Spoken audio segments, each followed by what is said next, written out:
Let's just take a moment to immerse ourselves first. 白い森の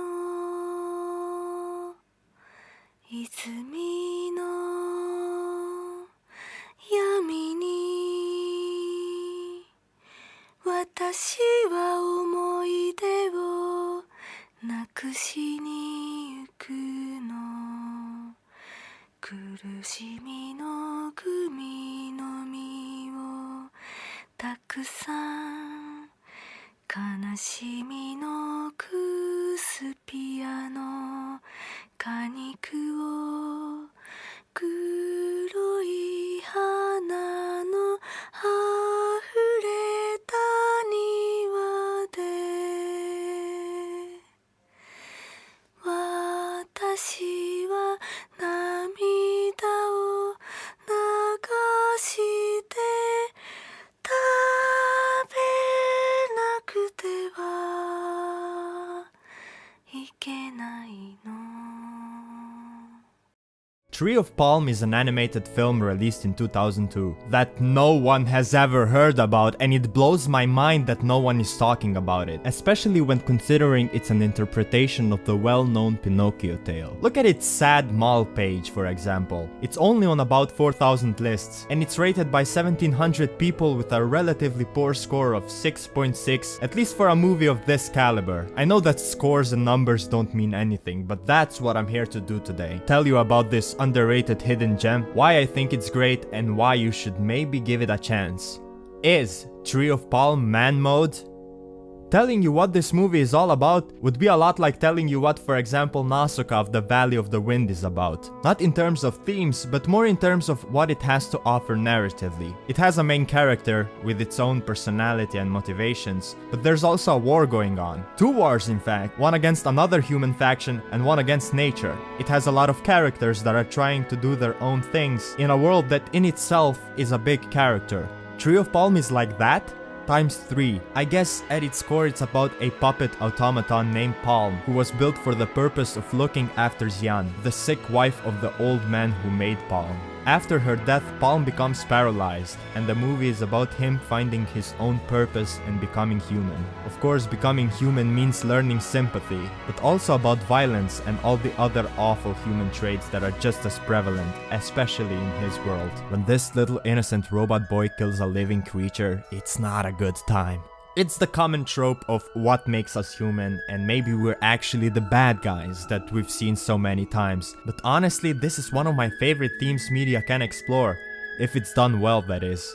What I like about Palm's delivery of this message is that it's not tackled in a broader scope, because Palm is pretty much the only machine-like being in this film, so it's more about his personal self-discovery. It's more about in what ways he can become more human and what that entails for him, instead of what humanity even is in general. But like I mentioned, this is only one, admittedly biggest theme, but there is so much more to take from the other quite interesting characters in their own ways. With that said, just like Nausicaa, the characters are very important to the story, but perhaps equally as integral to the movie's general appeal is the world they inhabit.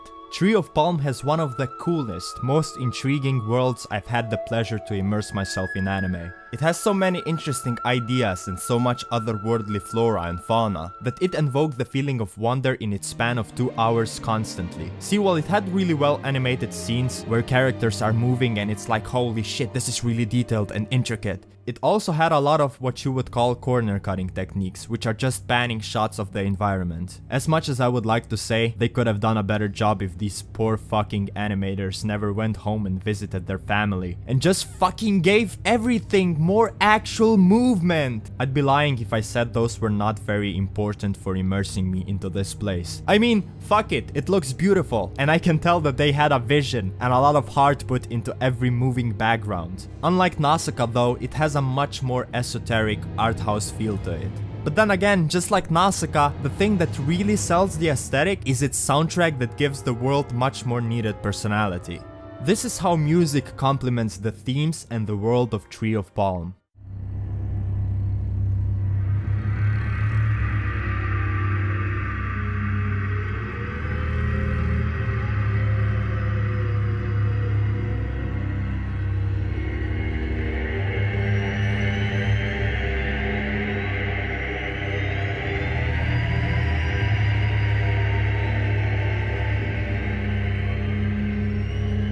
don't even need to describe it, you can just feel it. Personally, what I maybe value the most in anime is its ability to transport me to a whole new world, something that I can't experience in any other media. It makes sense that a weird alien world would have weird alien music to make it feel alive, and then on the other hand, conveys its beauty with calm melody and soothing vocals.